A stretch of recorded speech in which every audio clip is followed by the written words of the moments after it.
Hey everybody, Mama K coming at you, and here's letters from Main Street episode.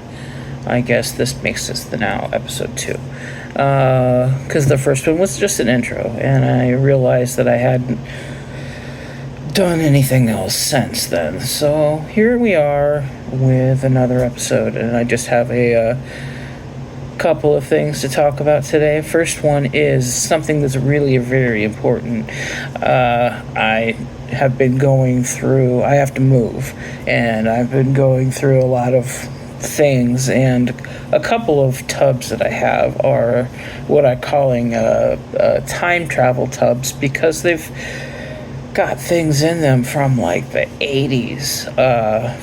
And yes, I was alive in the 80s. So I've been digging through these things and going through things and decluttering and all of that. And I have found some things that are keepers.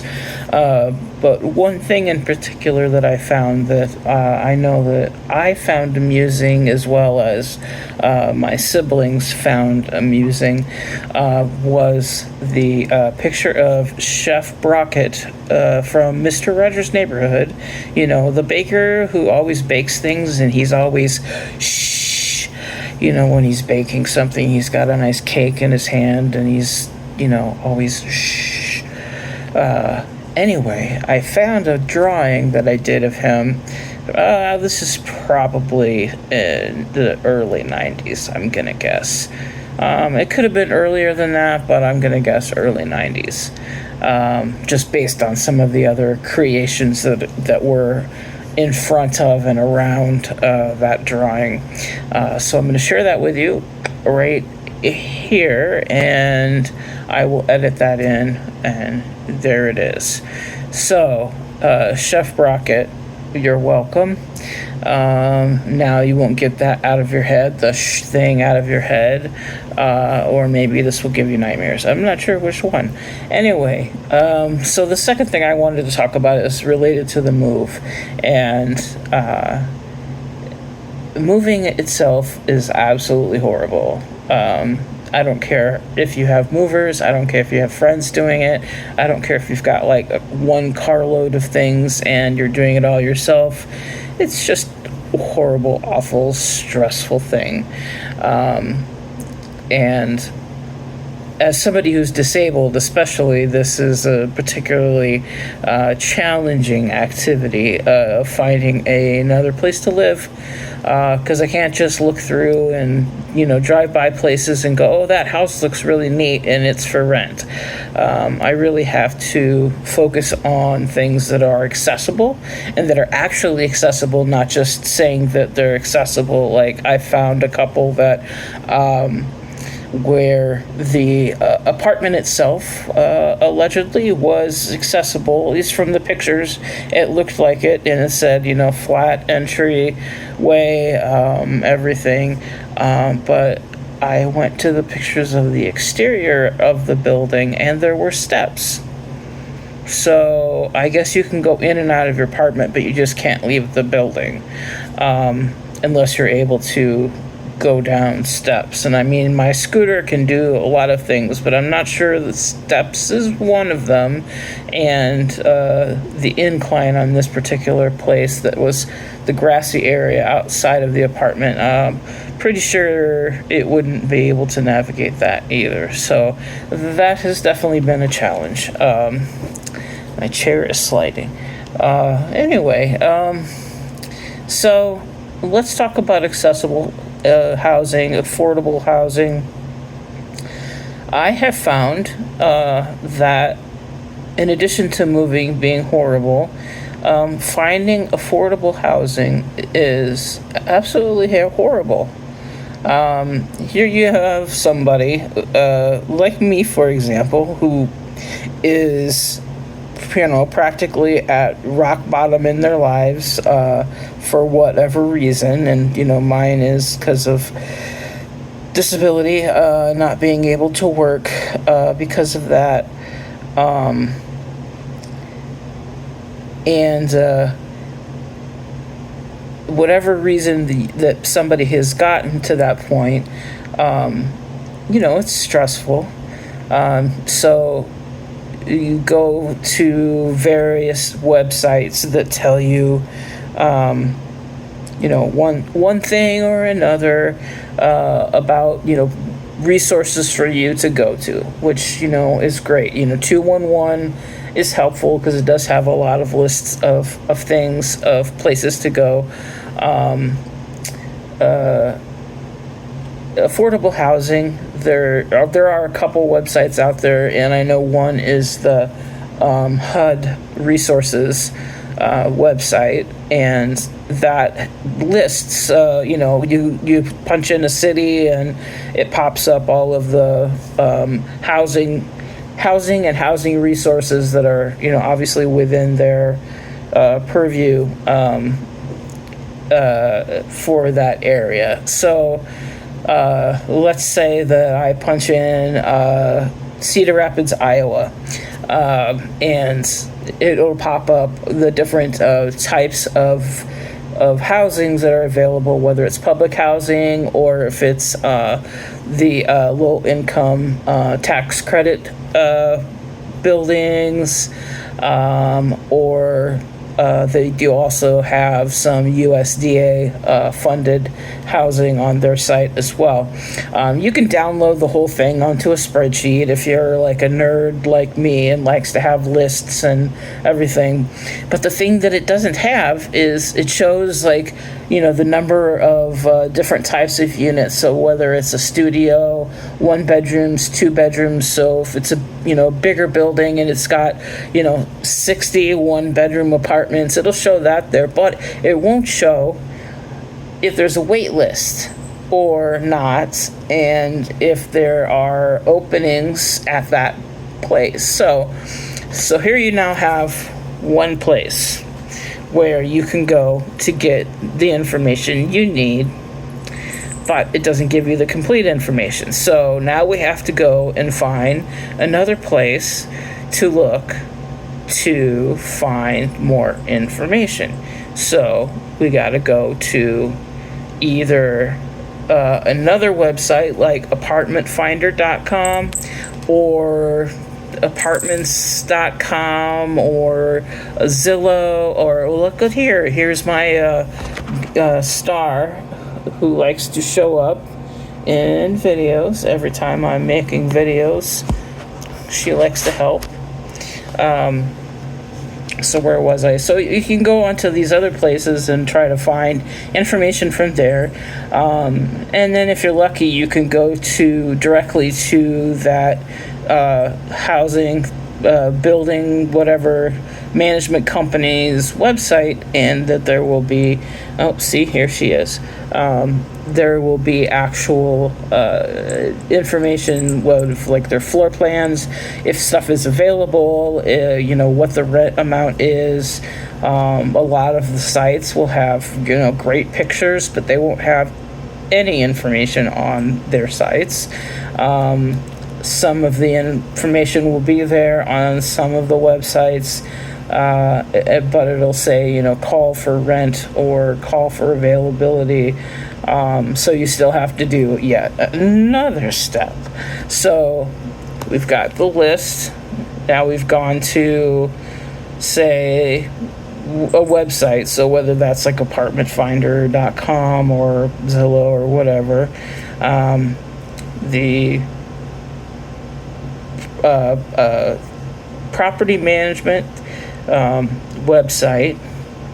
And now we still have to do a fourth thing, which is contact the building itself, the property manager or the landlord or whoever it is. So that's 4 steps you've got to go through to check out one building. One building for maybe one apartment that might be available. Or if you're lucky, there might be a couple of different things to choose from. That's a lot. And, the nice thing I find is that this website or the Excel sheet that I can download from the HUD Resource Locator site it gives me a list of everything, and so I can write notes. Make my little coded notes off to the side so I can tell, what's what and what's available and what's not available, and what's things that are not going to be suitable for me, what's accessible and what's not accessible, all that sort of thing. So that's a lot of steps. And if you are not tech savvy at all, you're still then going to basically be going through lists of things, whether it's the classifieds or however other people get lists. If it's not from the internet, I don't know if newspapers still run classifieds. Do people put ads in papers anymore for apartments? I guess probably so. Or there's word of mouth, of course, or, if you're in a city enough that, there's a few standard buildings that everybody knows about. I'm sure you can start there. But yeah, it's a challenge. It's such a challenge. And then you have things like, for example, something that I dealt with today on a property that I went to see. I had contacted this property management company. Sorry, brain fog is apparently bad today. So that's what that looks like. That's another topic for another day. So yeah, I contacted them yesterday and set up a tour to see a unit today. And I mean, I knew I was dealing with an AI person that was responding. I mean, they're very tricky sometimes with these answering calls that they, are like, just sound like this a regular person. Hi, how are you doing? And then they learn your name and they say Kelly, and they say thank you and all of that stuff. It's tricky. The overlords are coming soon, I guess. So anyway, so I set up a tour for today. I show up for the tour, and mind you, this location is about an hour from where I live. So I've traveled an hour from where I live to go see this place. Now I have other errands that I can run in that same area, so it's not like I would go there for nothing. But normally I try to stack up things that I need to do if I have to travel very far, because I don't really care for traveling much these days. So I showed up and waited and waited and waited, and nobody showed up in the leasing office.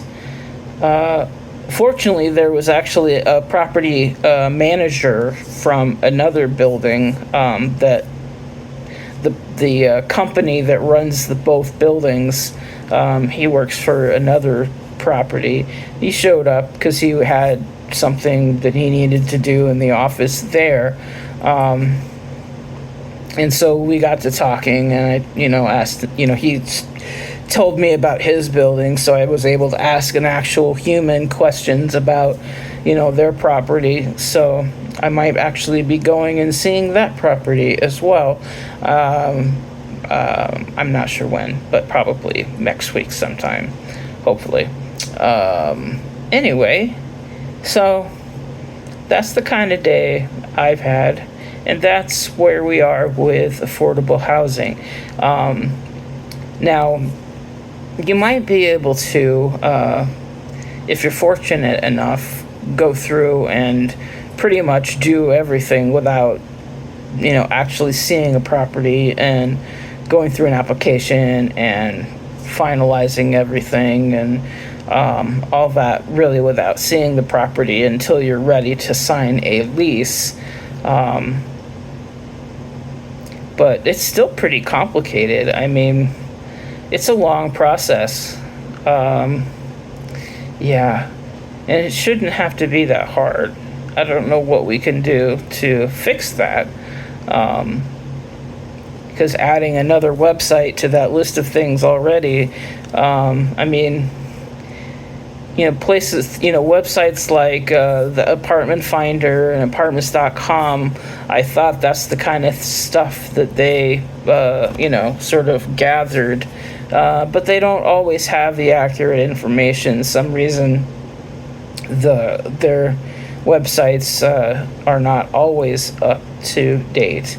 So you're back to contacting those properties directly or through their management company.